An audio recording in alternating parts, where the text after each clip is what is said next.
Joining me today is a man that's going to be taking the stage in just a little bit over a week now, May 17th. He has a record of 11-0 with 6 KOs. That's the Billiard Bomber, George Liddard. George, appreciate you taking time to come on today, man. Yeah, thank you for having me, man. I'm very excited for next week, as you can imagine. And Absolutely. yeah, Well, good to chat to you today. absolutely, man. Well, first of all, like you said, you're just about over a week now, about a little bit over 7 days until you're mistaken back into the ring. What's the emotions? What's the thoughts going through you right now? Just pure excitement, to be honest. I'm getting experience now, 11 fights into the career.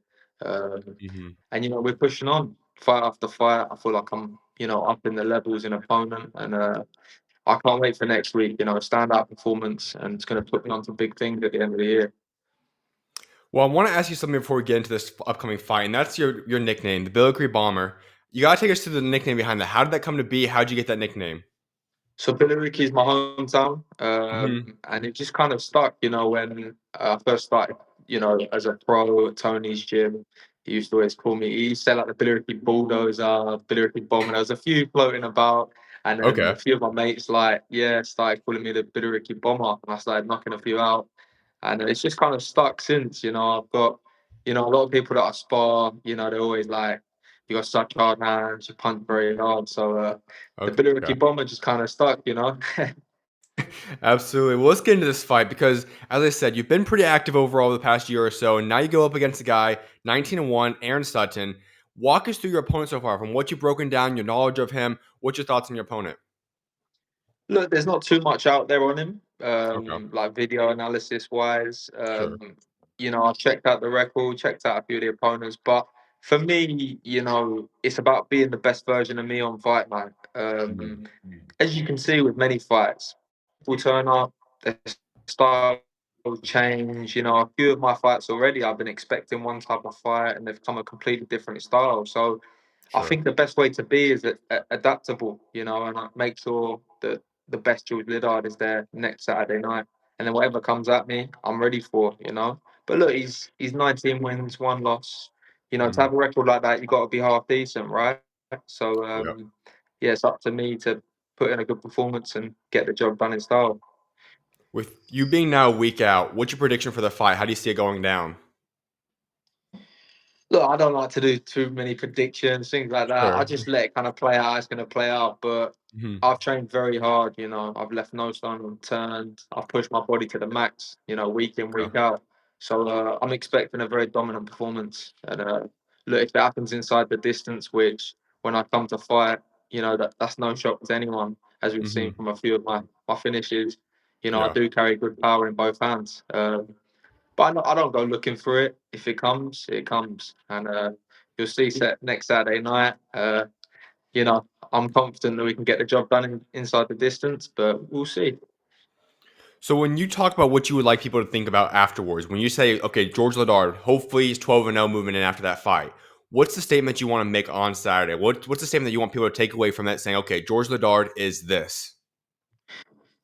I think for me in my career, it's about being known as the guy that not afraid to step up fast, take the opportunities, and take good fights from Okay. early in my career. If you look at my record, I've never shied away from a challenge. I've Mhm. boxed some fights where people might have said that was quite early, and we've come through it and got the win. So for me, look, win this fight. It's a British title eliminator. I've got the Commonwealth, so I'm pretty much mandatory near enough for both of them. Let's get the British and Commonwealth title next. I'm not overlooking Mhm. anyone, but when we go 12-0 next Saturday, that's going to be my goal for the fight after. That is a huge aspect because, as you said, this is an eliminator for the British middleweight title. That's a huge accomplishment to possibly get that, especially at your age, being only 22 years old. So, I know at Yeah. that point, probably be 23, I think it will be. So, you talk about just this aspect of knowing that you're very, very close to getting a massive milestone. The British middleweight title would be huge. Is that what you want to accomplish? By the end of this year, at least, is that something that you would hope to be able to be fighting for? 100%. By the end of this year, I do believe I'll be sitting here British and Commonwealth champion. Okay. And I don't doubt that for 1 second.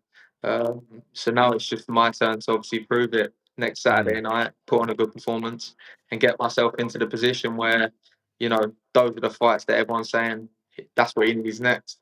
Okay. Yeah. When you look at the next 12, 18 months outline, I know you obviously said by the end of this year you hope to be have both those titles underneath your name, but let's say the next 12 to 18 months for yourself. Where do you see yourself? What do you want to accomplish in terms of the amount of fights? What awards, recognitions? Like, where do you see yourself 12 to 18 months from today? I think, look, if we look for, 4 fights in the next, 12 to 18 months, we're stepping up now. This is a 10 rounder. Win this, obviously, the next one will plan to be a 12 rounder. And then, Yeah. I don't plan on dropping back then. It stays at 12 rounders. So, if those camps, they're brutal, you need to have good rest and then a great camp for the fight. So I think 4 to 5 fights in the next 12 to 18 months is more than reasonable. And yeah, I want to go at a good pace. I want to keep stepping up. Like you say, I am only 22, turning Yeah. 23 this month. I've got plenty of time, and where I've stepped up quite quick. If we pick up the British and Commonwealth, I think it'd be good to kind of maybe sit there, defend it a couple of times, and then look Mhm. to march on. You being 22 years old, I think there's a unique portion about that because we look over at the UK, an era in a sense is kind of going away now. We talk about Tyson Fury. You talk about obviously Anthony Joshua. There's a lot of guys that are getting older, but there's this new generation that's up and coming right now. And the young future is obviously very bright. Obviously, you guys haven't accomplished all these great things yet, but the future is bright. I know most people, notably around the world, Namosi Toma, he's obviously going to be great at the heavyweight division. We've got yourself in the mix. We've got a lot of different guys. When you talk about being one of those guys that people are starting to throw your name out there as being one of the next guys, the next era of British boxing. What does that mean to you? And does that bring any pressure alongside that? There's no pressure, more excitement, Okay. and I do believe at middleweight I can be that guy, the All right. next flag bearer for our country, the next person to, bring big, big nights to the middleweight Hmm. division in Britain. So I'm excited, I don't take it as pressure, I take it as an opportunity. Life's full of these things, it's opportunities, and you got to take them, you got to Yeah. jump them, get one shot at this, Hmm. and to me, age means nothing. It's about experience in the gym, experience fighting, and I was a good amateur, and I've been around some great pros in my time as a pro. So I have no doubt that my experience and my level of my skill and my Sure. will to be someone in this sport will get me there. If I were to ask you for your top five British prospects under the age of 25, obviously you include your name in that group as well. Who do you think's in that group? I think you got to back yourself. I put Yep. myself there. Obviously, you said one. I think Moses Toma, great talent. Um, just Giorgio Visioli, another Hmm. one. Jimmy Sains out of my gym, good fight. If we're talking British, I think we're the next kind of generation coming through. Yeah. I'm trying to think who's like 25 and under because it's a bit of a tricky one. I'm not good at guessing ages. I don't know exactly, Well, let's but just say young it's then. I guess if that makes it easier, we could say just younger yeah. guys. I think you got to back the lads coming through from the local area for us. Essex and London, we've got a wealth of good lads. You see the Hmm. shows we're doing, the next gen, the this show coming up next Saturday. You got to look at the prospects on these shows and myself, the contenders, as the Yeah. next lot that are coming through. So Well, going back onto the card that you're going to be fighting on, Fisher Allen, I got to hear your prediction for that one. I know it's obviously a highly anticipated main event. When you talk about that fight, if you were to make a prediction right now, who do you have winning that fight? it's a very tough one for me. Look, I'm friends with Johnny. Johnny's a great Okay. guy, and he's obviously local to the area for me. So I've got to Sure. back my guy Johnny in it. You know what I mean? But Uh-huh. tough fight. And he's jumped straight back into it. So big Yep. hats off to him. Big Agree. respect because that was a very tough first fight between them two, and a very close fight too. So he's not giving himself loads of time, Yep. but Johnny's got a good heart, and I think we're going to see an even better Johnny second time round, and I really hope he can do the job. All right. Well, you talked about one interesting aspect, and that is that you might be very young, but you have lots of experience. And I think, like you said, when you talk about experience, that means more than just the age. Age is just a number. And I want to talk about your career a little bit because we go all the way back, though. You're a four-time national champion in the amateurs. You've had an incredible amateur career leading up to your pro career. But I want to go all the way back, though. When you talk about first getting into boxing, was this your first love? Was there other sports involved, or how'd you get into boxing? So look, as a kid, I was like anyone, I liked football or Yeah. soccer, as you call it. Yeah. I played a bit of rugby, Mhm.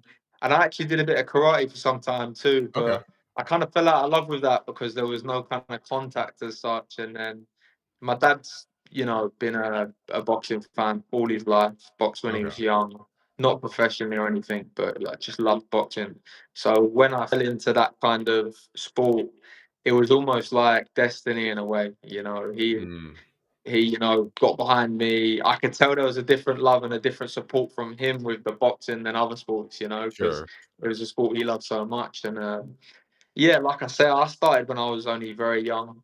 Started at an amateur gym when I was just 8. So I've been around gyms, what feels like all my life, and been around boxing. So yeah, from young I learned to box, and I think the experience I had in the amateurs, I boxed over a fair few different countries, boxed many different styles, and Mm, even national titles. But I made like 3 other finals that I didn't quite get the gold, made the semis, so I was mhm. always at the top level of the sport. Never quite got my chance on like the proper international stage, Europeans, Worlds, due to COVID. I was meant to go to the Youth Mhm. Europeans and the Youth Worlds. But I shared a lot of rounds with a lot of good amateurs from different countries, GB lads. So I think that experience has carried me through to the pros, and to join a gym like Tony's, Yeah. being around many world champions, many British champions, European champions, and a lot of people come to our gym for sparring, so I've witnessed a lot of high level sparring, and took part in a lot of high level sparring.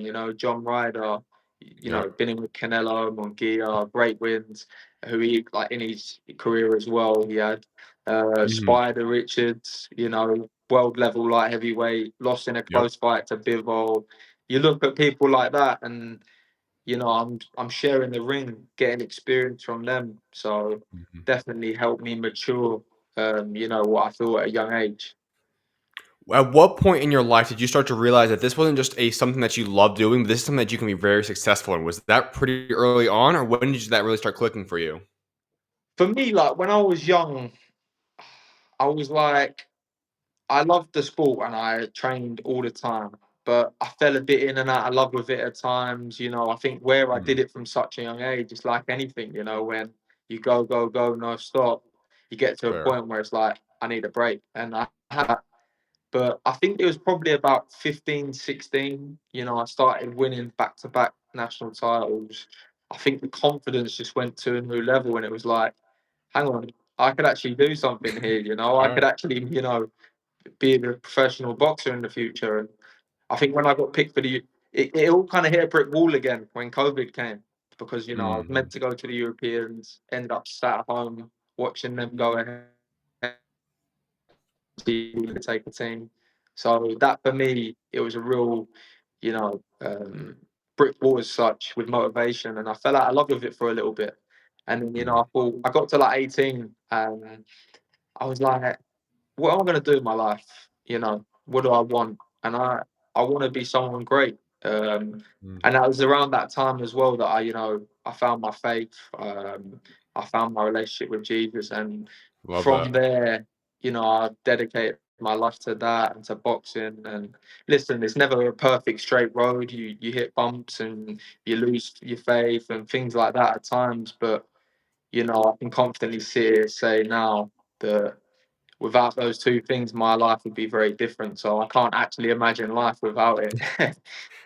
I love that, man. We're gonna piggyback right off that question right there because obviously has a huge portion for my life as well. And so I wanted to ask you about that aspect because you said, I think some people may grow up in a Christian household or whatever it might be, but then there's that point where you have your own personal relationship. And like you said, that ended up being in your adult ages when you're 18, 19 years old.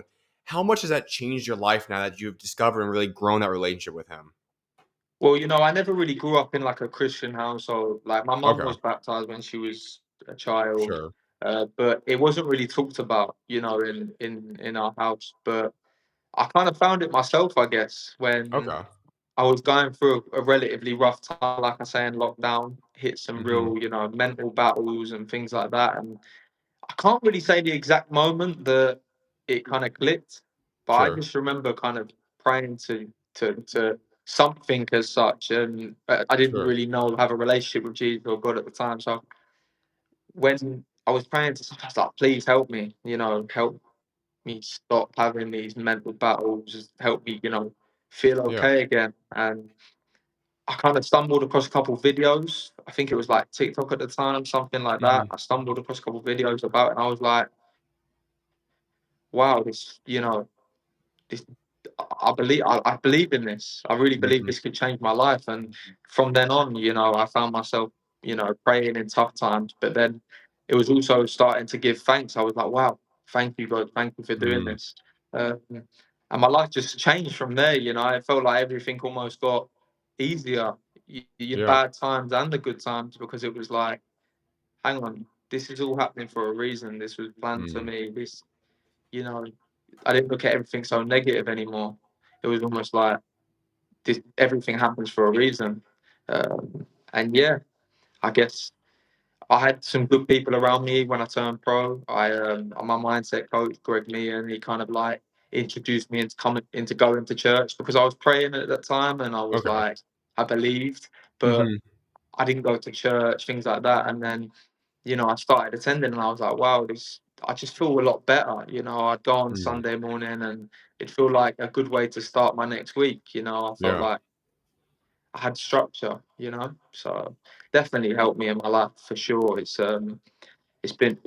changed my life. It's changed the way I look at things. So I Yeah. think, a lot of people could really benefit from it. Just having that faith and believing that, you know, everything kind of happens for a reason, and it's God's, not ours. I love that because the other aspect too I want to ask you about is that you're obviously very outspoken about your faith. Now you're talking about that. That's not what a lot of people would want to go out there and do. Some people keep it more quiet, a little bit more closeted. What about you has led you to say, you know what, I want to be outspoken. I want to be bold about my faith and let others know about him? Because I want more people to come to Christ and to feel what I felt, in my heart, Mm. that like that peace, that everything is going to be okay, know, Mhm. and that God loves me. And I feel like a lot of people lack that in today's world. I think once they feel the love of God and they feel that God's got a plan for them, life just becomes that bit better. Yeah. So I think the reason I'm so outspoken about it is because I want more people to feel the way I feel. And we all listen. Mhm. We all hit our little battles and our little roadblocks, but I feel like God also helps give you the guidance to get around them and to get over them. Yep. So Absolutely, man. Well, I want to get into one of those tough situations you were talking about a little bit deeper because one of which is that you talk about you're going to be a part of Team England. COVID hits in for you guys, caused a lot of uncertainty for yourself in your life. And I know when I was doing some research, I believe you ended up working with your dad at a windscreen company too during that time yeah, yeah, span. Walk us through just that life because that'd be difficult. Like you're this great amateur career. You obviously have your eyes set on big things right now, being on kind of finale of your amateur career, and then COVID sets in, and that impacts obviously everyone around the world. You have your story here. Walk us through just what exactly that time period of life was like. it was crazy. Yeah, And credit to my dad for obviously helping me get a job because at the time there wasn't really any work going on, but this yeah, was like kind of essential work because obviously delivery drives, ambulances, they all needed the windscreens, right? So I yeah. managed to get a job which a lot of people couldn't, so I'm very fortunate for that. I was doing it, and it just when I was going to work, it was fine for a while because you're making Mhm. money. It feels great. I was only like 18, 19. Yeah, But you just get to that point where it's like, this isn't what I want with my life. I yeah. feel like I was destined to do something else. Um, I was going out at the weekends. Obviously, this is as lockdown was lifting. So, like, Mhm. people were starting to go out, things like that. I'd obviously turned 18 in lockdown. So, I'd never really been out. And then I started going out, started partying. And it got to a point where I seemed like this happy guy and I seemed like I was having a great time. But every time I got home from being out and I was on my own, I sat there and I was like, this just isn't for me. Mhm. There's more for me in life than this. And I was lucky enough I met a great partner who I'm still with now, and I think that helped me settle too. And I realised I want more from my life than this, just living for the Mhm. weekend and living to party and listen, that's some people's life, and I'm not discrediting that or anything, but I do Sure. believe I was destined for more. I believe I was meant to also change other people's lives.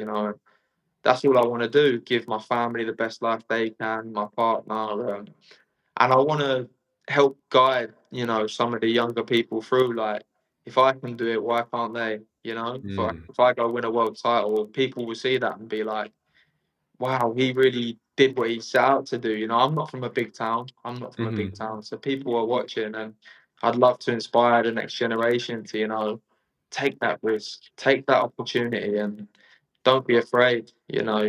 You've always got time to rebuild. You know what I love about the British overall landscape in boxing is you just have kind of these different belts you can work up your way up to, and you can kind of create notoriety locally and obviously build up domestically, and what then you take the world jump. Obviously, America's a little bit different. People are taking the world jump right away and stuff like that. But for you guys out there, you get this situation where you kind of become role models for guys at a younger age than you probably do in other countries.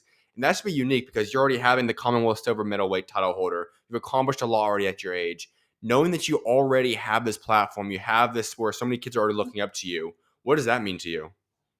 Oh, it's amazing. Yeah. I was that young lad before. Looking up to Yep. some of these good domestic fighters, and for me to be that, that's a dream come true. Mhm. Like you say, won the Commonwealth silver. I did try to pick up the Southern area a couple fights ago. Tried to get a fight for the English, but none of the fights came off. But you can only Mhm. do what you can do, right? Yeah. So the second I got the opportunity to fight for the Commonwealth silver, it was like, sign me up. Yeah. I'm there. Any chance just to get a belt, because those are the things that stick. Everyone can be unbeaten and things like this, but it's your accomplishments, right? Mhm. Accomplishments that people look back on. So I want to win as much as I can, gain as much experience, and have as much to show, my future children that I can. And obviously, these are all the experience, right? That 10 rounds that I did for the Commonwealth Silver is a hard fought 10 rounds, which is only going to serve me, as a purpose. It's going to be great experience for me going into my next 10 round fight. Mhm. So these smaller belts that some people overlook, it's a really good gateway, into the bigger belts. It just gives you that experience rather than jumping straight in at maybe 3 levels higher than what you boxed at before. Yeah. I'm building level on level. And that's obviously got to be a large credit to what Matchroom's done for you guys as well. And so I want to ask you about that component because we know Eddie Hearn and the group out there and what they've been able to build with countless fighters now. You're now one of the top rising prospects within their stable house. So walk us through that aspect. How do they kind of plan this out for you? And what's your relationship like with them? Yeah, Matchroom have, been a great part of my early career. Mhm.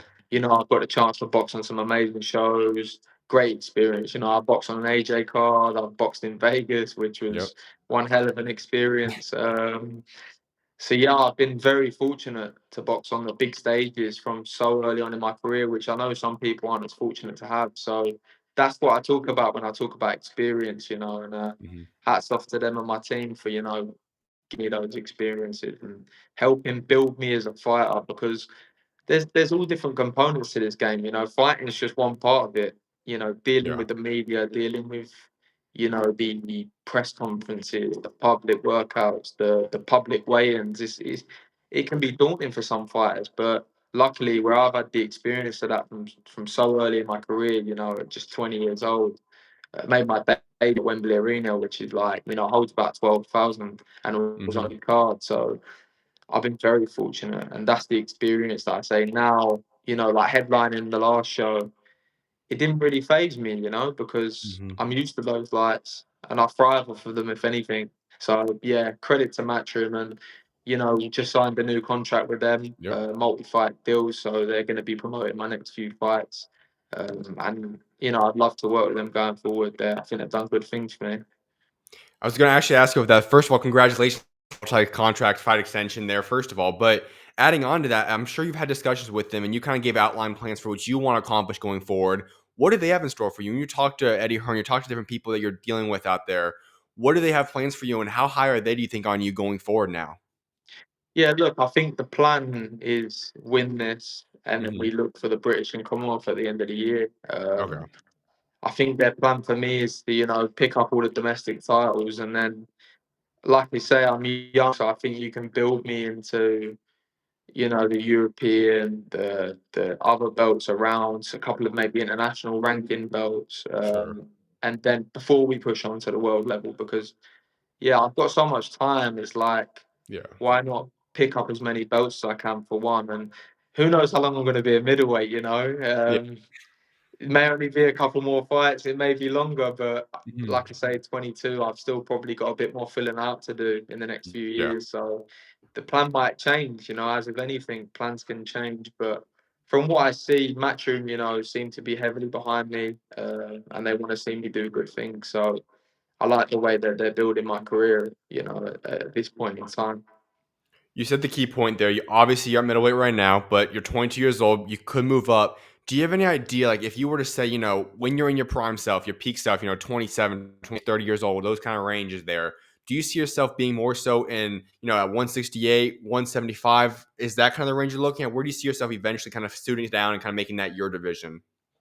For sure, I think 160 is good for now, and Hmm. I know I'd imagine the next couple of years should be fine. But as you Yeah. start hitting 24, 25, I think you're definitely going to see me move up to 168, Okay. and hopefully, in the future, I'll potentially even be able to go up to 175. So All right. the you know the more weights I can fight over my career, the better, because hopefully the more titles I can pick up and Good the point. bigger fights I can be in, to box the Hmm. best of the best at multiple weights. We've kind of brushed over it a little bit though, but I also want to ask you about the transition from amateur to the pro ranks because, as I said, for some people that's easy, some people it's not because obviously it's similarities, but there's still a lot of differences between the two. For you, the transition has been pretty seamless. It seems like you've gone right from being great at amateur to being a really, really good pro. Was the transition easy for you, or how would you say that transition went? Look, I'd be lying if I said it was easy. There was days where it was very Yeah, tough, and you think this is different. yeah, But where I was so young, I think I was easily moldable. My coaches, at the time in the gym, Tony Sims, I had Kevin Mitchell as well. Kevin Mitchell was a great pro, so having them overseeing me and developing me into a pro style. At first, I was a bit like, "What's this about?" I feel like I'm a bit slow on my feet. I feel like everything's a little bit slower, but sure. it was a process. I almost had to be stripped back down to bare basics and then work on everything again. So it Mm, was a challenging time, and we spent a good, I think 8 to 10 months in the gym before I made my debut. But okay. the changes were evident. Even from my debut, I was punching harder. I had that spitefulness that you need as a pro, and you Hmm. know, fight on fight. We've worked on little mistakes that I may have made, and I think, like you say, I feel like I've developed into a pro quite quickly. Hmm. But I think it just comes from being in such a experienced professional gym. If I'd Yep. have been in a gym that maybe didn't have such experienced pros around, such experienced coaches, could have been, different. So credit to my team and, the people around me for getting me in such good shape. Well, let's get into Tony Sims' gym a little bit more because he obviously is a trainer for Conor Ben. We all know who that guy is. Obviously, he's trained Dor Cardina. I know you worked out with Yeah. him a lot, and the list goes on. This gym is incredible. You talk about when you talk about being this guy that when you're walking in there, 18, 19, 20 years old, all up to this point now, and you get to go spar against these guys and get to know and train alongside guys that have accomplished what Conor Ben has, Joe Cordina, etc. What has been the impact, and what would you say actually is the most important thing, and the biggest thing you've learned from some of those guys? Oh, I've learned so much just from watching Mhm. them and having conversations with them. I think seeing the work rate, the work that it takes to get to the world level, to get to those big fights, that's done Yeah. nothing but motivate me. It's like, right, if I work like this, I can get there too. Um, Hmm. just little things, coming up to fights, little questions, anything I've had, things like weight, what to eat, Mm. how to recover. I think learning off of those fighters has been incredible. And it's something money cannot buy. I was fortunate enough to get an opportunity in the matchroom gym, and I'm very grateful for it. And I think it's made me the fighter I am now. Because there's so much to this game. It's not just about turning up on the night and fighting. It's all about the preparation. The mental side of things, the recovery, the nutrition. There's so much Mhm. that goes into this, and I can confidently sit here now and from learning from those guys, from the team I've got around me, I leave no stone unturned. I live my life like a true professional at this. I'm not a part timer. I Mhm. dedicate my life to this sport. There was a story when I was reading about how you got into Tony Sims' gym, and I want you to correct me if I'm wrong. I'll just go a little bit deeper into the story, but I believe you were just being called in there to spar one day and ended up you performing quite well, and then the rest is history in terms of your matchroom deal and everything comes on after that. Is that true? And if so, just kind of elaborate on how that all happened. Yeah, so the first time Tony texted me was, I think it was just before Christmas, and I had COVID at the time, funnily enough, so Okay. I couldn't go and spar. And then he asked me again, and I just got off of a family holiday, and he was like, "I need you for rounds for John Ryder for the Danny Jacobs fight that was," and I was Okay. like, "I can't say no again." Like I just come back off holiday. I was a little bit out of shape. I wasn't in the best shape. I was like, can't say no again. This opportunity might never Mhm. come. So turned up, got the rounds in. Then I got called back again for the Wednesday. I think this was the Monday or the Okay. Wednesday, and then I got called back a couple of days later to get some sparring again, and end up sparring him and John Ryder and Felix Cash. And yeah, I must have performed relatively well because I texted Tony and he must have had his eye on me potentially from watching a few of my fights in the amateurs. And I said that Mhm. I was looking to turn pro. And he said, come down, see how you get on. And I've been there since. So I must be All doing right. something all right. I am going to actually Absolutely, have to man. run upstairs with you though because my phone's just. I didn't realize Oh, how no much worries. battery this live stream was going to take. It was going to take out my phone. Oh, no Two worries, man. No seconds. worries at all. Just running you Well, upstairs with me. okay, no problem at all. So I also Sorry was going about to that. ask you though, because I feel like I know the answer to what you're going to answer this question with, but you've had some great KOs in your career, 6 to be specific. Do you have a favorite KO to this point? Oof, yeah. I think there's got to be one, right? It gets posted about 3 times every camp. Yeah. There's the George Davey knockout in I Yeah. believe it was my ninth fight in Sheffield. That for Mhm. me is probably the best knockout of my career so far. I think due to the caliber of the opposition as well. He was Yeah. arguably another prospect coming out of England. Mhm. So so yeah, that win was it made it that much sweeter, to win it the way I did. So to decisively, yeah, that's Mhm. definitely the highlight of my career so far. Well, you also got to take us through that whole knockout because the way you set up was brilliant, and obviously the finish was incredible as well. Can you just take us through that when you're in that mode and you have one of those that's going to be a career highlight reel? That's probably going to be a KO that when your career is all done, people will still be remembering that KO there. Is that just walk us through as you set that punch off, you land it all up. Just take us through that setup and just what was going through your mind before you landed it. Yeah, so I feel like I set that punch up from round one. I was touching to the Hmm. body, touching to the head with a jab. Um, and the game plan was, to put that right hand on him at some point. And when I did, it came off sweet. I kept jabbing that to the body, and I kept seeing a reaction.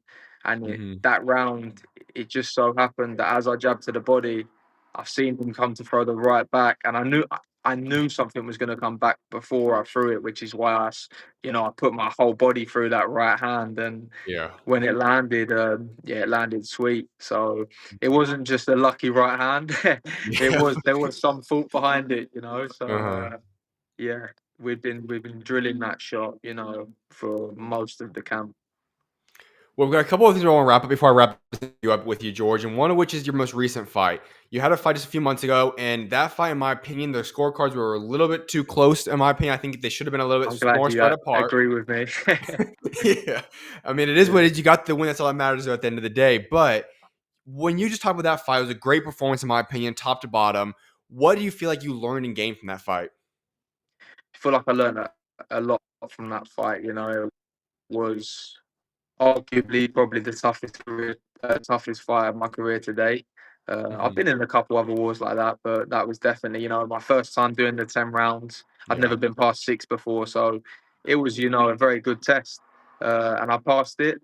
Hmm. Like you say, I feel like the scorecards were a little bit close. I feel like Yeah. my, smart boxing and my defense was a little bit maybe overlooked at times by the judges, but it's one of those things, they saw what they saw, but I come out victorious. That's all that matters. Hmm. But I feel like I learned a lot. I feel like I learned the art of patience a little bit as well because I feel like sometimes I did rush my work. I was, Okay.